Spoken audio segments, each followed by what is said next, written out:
Over the last couple of months, I've analyzed every new Yu-Gi-Oh card released from the past 5 years in TCG to rank the most supported characters and shows. Up until now, we've covered Vrains, Arc 5, Zexal, and Yu-Gi-Oh 5Ds. Which means it's finally time to talk about Yu-Gi-Oh GX, and there is a lot to talk about when it comes to Yu-Gi-Oh GX, so without any further ado, let's get started. Alright, this analysis includes everything from Toon Chaos all the way through Alliance Insight. But since there's also a ton of GX related support already announced in the OCG because of the GX 20th anniversary, we'll also take a look at how that affects the ranking in the future. If you're wondering how all these numbers were collected and organized, I cover it all in detail in the first video of the series. And as always, the link to every other video in the series is in the description. With this video almost finished, there's just one more to go. And honestly, GX has been by far the most difficult series to categorize. A lot of characters use archetypes that also appeared in other shows. Some characters take on different identities, others get possessed. There's a lot going on that could be interpreted in different ways. So I'll try to cover multiple perspectives throughout the video, so everyone can decide for themselves where a character would rank based on their own interpretation. Kicking off the list, we have a tie for the number 10 spot. 2 characters with 7 support cards each. The first one is Sartorius or Saiyu in the original version. Most of his support comes from the recent wave of Arcana Force cards released in Supreme Darkness, which added 5 new cards to his lineup. Before that, Sartorius was just sitting at 2 cards, Arcana Reading from Venom Rage and Arcana Force 15 the Fiend from Maze of Millennia. But together those were just enough to help Sartorius crack the top 10. Tied with Sartorius is Dr. Crowler and his Ancient Gear archetype. Just like Sartorius, Crowler received 5 cards in a single set. Legacy of Destruction, which introduced a new version of Ancient Gear Golem, Ancient Gear Dark Golem. This wave was strong enough to push Ancient Gears into rogue level competitive play for a little while as a going second deck. After that, Crowler got 2 more support cards, Ancient Gear Dragon in Terminal Revenge and Ancient Gear Statue in Maze of the Master. A great consistency booster that made the deck even better going second. Crowler ends up with 7 support cards, just enough to pass my entry exam and sneak into the top 10. Next we've got another tie, this time at 10 support cards each. Let's start with Yubel, which is pretty wild considering this character had 0 cards just 18 months ago. The first wave of support came in Phantom Nightmare 2024, introducing 7 new cards that retrained several of Yubel's anime cards like Samsara Lotus and Spell Chronicle. Then in Legacy of Destruction 2 more cards were added, most notably the dedicated field spell Nightmare Throne, which gave the strategy a big consistency boost. And just a few months later, Phantom of Yubel arrived in Battles of Legend Terminal Revenge, a game-changing card that took the deck to the next level, and ultimately ended up winning the World Championship. Also landing at 10 is a character Konami ignored for 8 years, Axel Brody or O'Brien in the Japanese version and his Volcanic deck. The Volcanist finally got a proper wave of support in the Fire Duelist pack Soul Burning Volcano, which introduced 7 new cards. This wave gave the archetype a brand new starter, more consistency, and finally upgraded Volcanic Doomfire into a proper boss monster, Volcanic Emperor. After that, 3 more cards were released across various products, including 2 of his manga cards, Division and Electro Blaster. And the pattern continues, 2 more characters are tied again, this time at 11 support cards. First up, the one, the only, Zane Truesdale. His first major boost came from a dedicated structure deck focused on the Cyber Dark half of his archetype, which introduced 7 new cards, including an insane new boss monster Cyber Dark End Dragon. Outside of that structure deck, Zane only received 4 more cards spread across various sets. That includes 2 recent additions, Cyber Jormungandr and Cyber Dark Worm. So yeah, aside from that one wave in 2021, we really haven't seen much for one of GX's most iconic archetypes. Hopefully with new support, Konami eventually finds a way to make the Cyber Dragon and Cyber Dark strategies work better together in a single cohesive deck. But for now, that single wave plus a few extras was just enough to land Zane in the top 10. Also sitting at 11 support cards, we've got the Sacred Beasts. I decided to group them together as one archetype to keep things simple, since the Sacred Beasts were used by multiple characters in the show. Their biggest wave of support came in July 2020, when they received a dedicated structure deck with 9 new cards. This support did a lot to make the Sacred Beasts into a fun playable deck in the modern era for casual play. We got multiple consistency boosters, easier way to summon the Sacred Beasts, and a new card for each of them that references their signature move. Shimmering Scraper, Cerulean Skyfire, and Hyper Blaze. Outside of that structure deck, Konami released 2 more Sacred Beasts related cards in later sets. That includes Armatal the Chaos Phantasm, Phantom of Fury, a retrain of Armatal that also calls back to its signature move, further continuing that trend.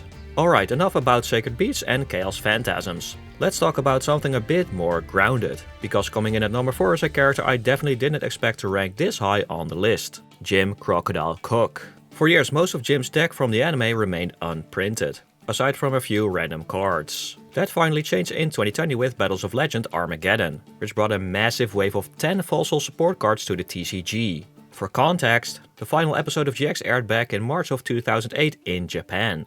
So yeah, it took Konami over 12 years to finally dig these fossils up. The first wave introduced Fossil Fusion, the centerpiece of the strategy, along with a lineup of Fossil Fusion monsters to summon with it. Then about 2 years later, Ghosts from the Past 2 added another 5 fossil cards, plus 2 more of Jim's manga cards. Altogether that brings Jim's total to 17 support cards, securing him a surprising 4th place finish on this list. Alright, now before we move into the top 3, there's one more undersupported character. Me. Putting all these ranking videos together for each Yu-Gi-Oh series has taken me months. Categorizing cards, double checking each character's manga deck and arguing with myself for hours over which cards should count, while digging through every slightly relevant wiki page I could find. So if you've been enjoying these ranking videos, let me know by liking, subscribing and dropping a comment on which GX character you think deserves support the most. And if you notice any card I missed, let me know that too. Your feedback helps me make the data even better for future videos. Alright, back to the list. We're entering the top 3, and at number 3 is one of my personal favorites, Jesse Anderson or Johan and his Crystal Beasts. The archetype received 2 big waves of support over the past 5 years. The first came in September 2022 with a dedicated structure deck, introducing 7 brand new Crystal Beast cards. Then, just 2 months later, Battles of Legend Crystal Revenge finally brought the advanced Crystal Beast to the TCG. And even those were technically used by Yubel, who had possessed Jesse at that point, I still counted them towards Jesse since they're part of his archetype. Outside of those 2 waves, there were a few additional cards sprinkled across other sets. The most notable one is probably Golden Rule, a card Jesse used in the anime that finally got printed in Battles of Legend Monstrous Revenge. And for the viewers who haven't read the GX manga, you might be wondering why a few random inside cards show up here. That's because Jesse actually used a completely different insect-based deck in the manga, and a few of those cards were finally printed over the last few years as well. Altogether that brings Jesse's total to 19 support cards, securing his place in the top 3. Coming in at number 2 is Chaz Princeton, also known as Manjome. Chaz received a huge amount of support over the past 5 years, enough to place it in the top 10 characters across all series, beating out multiple main protagonists. His biggest boost came from Blazing Vortex, which introduced a full wave of 12 cards, mostly focused on a new Armed Dragon Thunder sub-archetype, a fun nod to his nickname in the Japanese version Manjome Thunder. The standout here is Armed Dragon Thunder level 10, a new boss monster with plenty of Chaz-themed Easter eggs, including a pose that mimics his signature stance. In 2024's Infinite Forbidden, Chaz got another wave of support, this time based on his manga deck, centered around Light and Darkness Dragon. The rest of his support was scattered across different sets over the years, bringing his current total to 21 cards. And that number is about to go up. Thanks to the GX 20th anniversary reveals, we already know of 2 more Chaz-related cards, Drill Armed Dragon and Dragonic Warrior. Once those hit the TCG, his total will rise to 23, firmly locking his spot at number 2 on the list.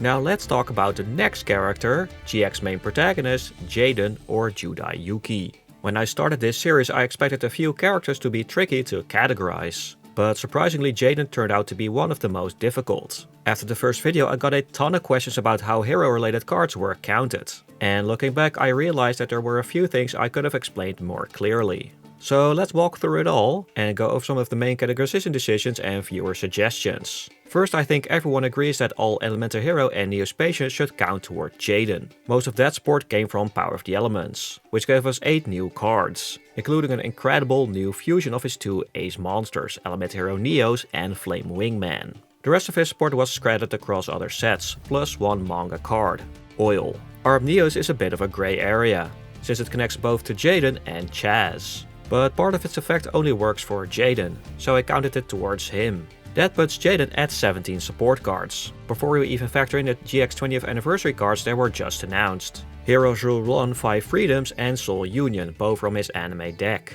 And a modern retrain of Elemental Hero Thunder Giant, Voltic Thunder. That brings him up to 20 cards when those hit the TCG. Now, a lot of people also asked why I didn't count the Masked Hero cards toward Jaden, since he used them in the manga. And actually, I did, but I didn't bring them up in the previous video because, well, there just wasn't anything to mention. Masked Hero support has been completely absent for over 5 years. Luckily that's finally changing.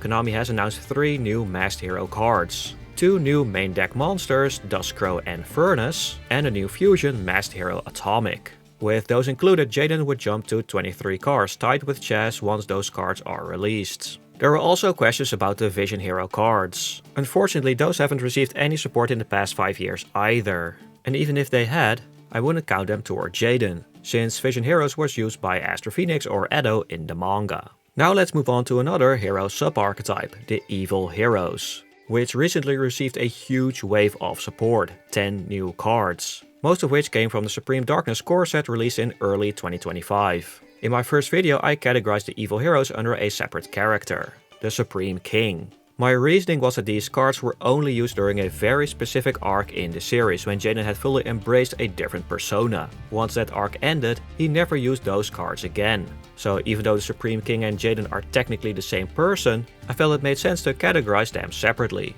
That decision sparked a lot of discussion in the comments whether the Evil Hero should count towards Jaden or not. Viewers made solid arguments both ways, and honestly, I think both perspectives are totally valid. It really depends on how you interpret that part of the show. So here's how it plays out. If you count Evil Heroes as Jaden, he jumps from 17 to 27 cards. And with the newly announced cards from the OCG, that number would go up to 33. If you would count the Evil Heroes separately, then the Supreme King would tie with Yubel at 8th place. And speaking of Yubel, that was another hot topic. Should Yubel's support count for Jaden?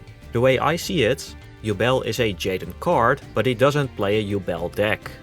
The Yubel support we got in 2024 is a modern version of the deck Yubel would use independently. Outside of the Yubel card, Jaden never used things like Samsara Lotus, Spell Chronicle or Grave Squirmer, which was my reason to also count Yubel separately. Still, I totally get why someone would group that support under Jaden. There's definitely room for interpretation, and I don't think there's a clear right or wrong answer here. So where does all of that put Jaden? If you're only counting the Elemental Heroes, Neospatiate and a few extras, he lands at 17 cards. Add in the Evil Heroes and that total jumps to 27. Throw in the Yubel support too, and you're looking at 37. And once the newly announced cards make it to the TCG, Jaden could climb all the way to 43 support cards. Alright, now with all of that out of the way, those were the most supported GX characters. But there were still a lot of characters who did get some support. We've got 3 characters tied with 5 support cards each. Camula's Vampire deck picked up 4 new cards over the last 5 years. And on top of that, she's getting a brand new card in the upcoming Slifer Red pack, Illusion Gate. It's awesome to finally see that one get printed in the TCG. Astro Phoenix, also known as Edo, only got 5 new Destiny Hero cards. That includes one big one though, Destroyer, Phoenix and Force, an incredible boss monster. Unfortunately, the Vision Hero side of his manga deck hasn't seen any new cards in the last 5 years. So yeah, I think it's about time Konami shows that part of the archetype some love too. Then we've got Yusuke Fujiwara, who also comes in at 5 support cards with the new clear archetype support. I decided to count these cards toward Yusuke, even though he was technically possessed by darkness at the time. So depending on how you interpreted that part of the show, you could argue they should count toward darkness instead.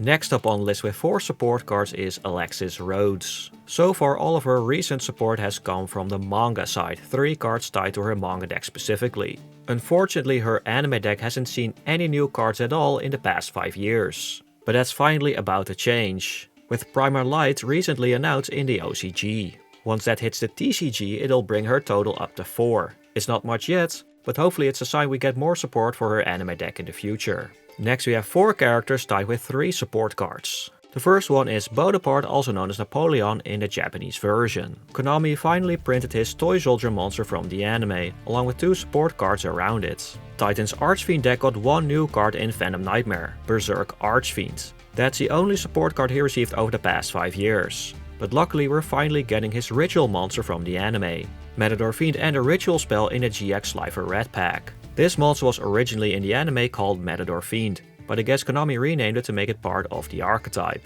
Next up is Tyranno Hasselberry, another character that's surprisingly tricky to categorize. He runs a dinosaur deck but not a specific archetype, so where do you draw the line? Counting every dino card toward Hasselberry would be a bit much. especially since another character, Rex Raptor, also uses a generic Dino deck. So for this ranking I only included cards he actually used in the anime or modern retrains based on those cards. That said, I'd love to hear your thoughts. How would you handle characters like Hassleberry, Rex Raptor or Weevil? Let me know in the comments. And the final character tied at 3 support cards is Bastion Misawa. Much like Alexis, all of his support came from the manga. He didn't receive anything for any of his anime decks. But good news, Konami has announced some of Bastion's cards. We're getting Conduction Warrior Linear Magnum, a monster used in his Earth deck in the anime, Nurikabe, one of his manga cards, and a brand new version of his ace monster Light Water Dragon. With these, Bastion's total would rise from 3 to 6 support cards once they hit the TCG. I think this new Water Dragon form is pretty cool, and hopefully it's just a start. Bastion's anime deck is awesome and has a unique identity, but it's definitely in need for a complete overhaul. And with GX 20th anniversary in full swing, this would be the perfect time for Konami to finally give it the love it deserves. Who knows, maybe we'll finally see that Fire Dragon from the opening make its debut in the TCG. Next are 2 characters tied at 2 support cards. Birdman, also known as Sky Scout in the dub, received both of his in Brothers of Legend. Then there is Cyrus Truesdale, who only got a single new card over the past 5 years. Dragonroid also from Brothers of Legends. But we do know at least one more is on the way. Eindroid has already been announced in the OCG. I think Cyrus's Roid deck along with Bastion is one of the top contenders that really deserves a full overhaul to make it playable in the modern era. Alright, next we have a lot of characters sitting at just 1 support card. Mokio, known as Belowski in the dub, got 1 new card in Power of the Elements. Frost finally saw his Ice Knight card printed in Brothers of Legends. Bonfire, originally played by the Duel Academy Nurse, was finally released in 2024's Maze of Millennia, and Dr. Ice-T received Singularity Fiend in Maze of the Master. Break the Seal was used by both Adrian Gecko and Yubel while possessing Marcel, but I decided to count it toward Adrian. Unfortunately, Adrian's Cloudy deck didn't get any support this time around. In fact, the archetype has been almost completely untouched since 2007 and 8, aside from a single card printed back in 2019, which falls outside of the scope of this analysis. Still, it's kind of wild that this deck has gone over 15 years without any meaningful updates. Chumley, Blair and Amnael didn't receive any support either, but we already know that each of them will be getting one of their anime cards printed in the OCG Slifer pack. And that officially wraps up all the character-specific support for Yu-Gi-Oh! GX. There are just 2 more cards that I categorized as generic GX supports. Duel Academy from Maze of Memories and the recently announced Drawbread. Both aren't tied to a specific character, but they're clearly connected to the GX series as a whole. So that's it for the GX related support. In total, Yu-Gi-Oh! GX received 176 support cards in this 5-year window. And once all the unreleased OCG cards make their way into the TCG, that number will rise to 196. Now let's move on to the characters who technically didn't receive any support, or at least not on paper, but arguably did get some love over the past few years. Take the Amazonas archetype for example. We've gotten 9 new Amazonas cards in recent years. And since I never count cards toward multiple characters, I had to decide whether to assign these to My Valentine or Tanya. Initially I categorized them as Tanya's, since Amazonas felt more like her signature deck in GX. But a viewer on my Arc 5 video reminded me that the Amazonas cards were also used by the twins from Arc 5, which I had completely forgotten. And after revisiting the cards, I realized a lot of them do feel more in line with the Arc 5 version of Amazonas. Some debuted in the Arc 5 anime, the archetype got Pendulum support, which ties directly to Arc 5's core mechanic, and cards like Golden Whip Master and Silver Sword Master seem clearly inspired by the twins. So ultimately I decided to categorize these new Amazonas cards as Arc 5 support. That said, you could still make a solid case for Tanya or Mai depending on how you look at it. Atticus is another interesting, and by interesting I mean difficult, character to categorize. On paper he didn't receive any support over the last 5 years. He uses multiple different decks across the anime and manga, but the bigger issue is that he shares an archetype with another popular character. In the anime he runs a Magnificent Stage deck, and as far as I know not a single card from that theme has ever been printed. Then in the manga he uses a completely different strategy, a Sphere deck. Only a couple of those cards were ever released in the TCG. And even then they came out well before the time frame of this analysis, with no follow-up support I could find. That leaves of course his most iconic deck, Red Eyes. Now when I think of a Red Eyes duelist in the anime, I personally associate it more with Atticus than with Joey Wheeler, even though Joey got it first. This is all the Red Eyes support we got in recent years, which is already pretty sad on its own, since Red Eyes is one of my personal favorites. Some clearly feel Joey themed. So for now I categorized everything towards Joey to keep it simple. But you could definitely make the case some belong to Atticus. But that call is definitely open to interpretation, so let me know in the comments if and how you would divide the Red Eye support between these two duelists. Now, as for the characters that truly didn't get anything, Viper's Venom deck and Abydos III's Sarcophagus deck didn't receive any upgrades. And as far as I know, there are no new cards announced for either of them. Another tricky one is Darkness. This character doesn't have anything to his name in terms of support, even though he possessed both Atticus and Fujiwara, using the Red Eyes and Clear decks respectively. But I didn't count those archetypes toward him. Only 2 cards from his actual deck have ever been printed, Darkness Neosphere and Darkness Destroyer. And both of those date all the way back to 2008 and 9. And with Konami celebrating the 20th anniversary of Yu-Gi-Oh! GX this year, this would be the perfect time to finally bring the rest of Darkness's deck to the TCG. If I had to give Konami a wishlist, that'd be priority number 1. Number 2 and 3 would be a complete revamp of Bastion's Water deck and Cyrus's Roy deck to make them actually playable in the modern era. Looking at how many GX characters got little to no support over the last 5 years, it really feels like Konami might have been holding back on purpose. Maybe saving something big for the 20th anniversary. At least, that's what I'm hoping. But now I want to hear from you. Which GX character do you think deserves support the most? And what would you love to see Konami do for the GX 20th anniversary in terms of new cards? Let me know in the comments, and don't forget to like and subscribe if you want to see more anime support breakdowns like this. I see you later.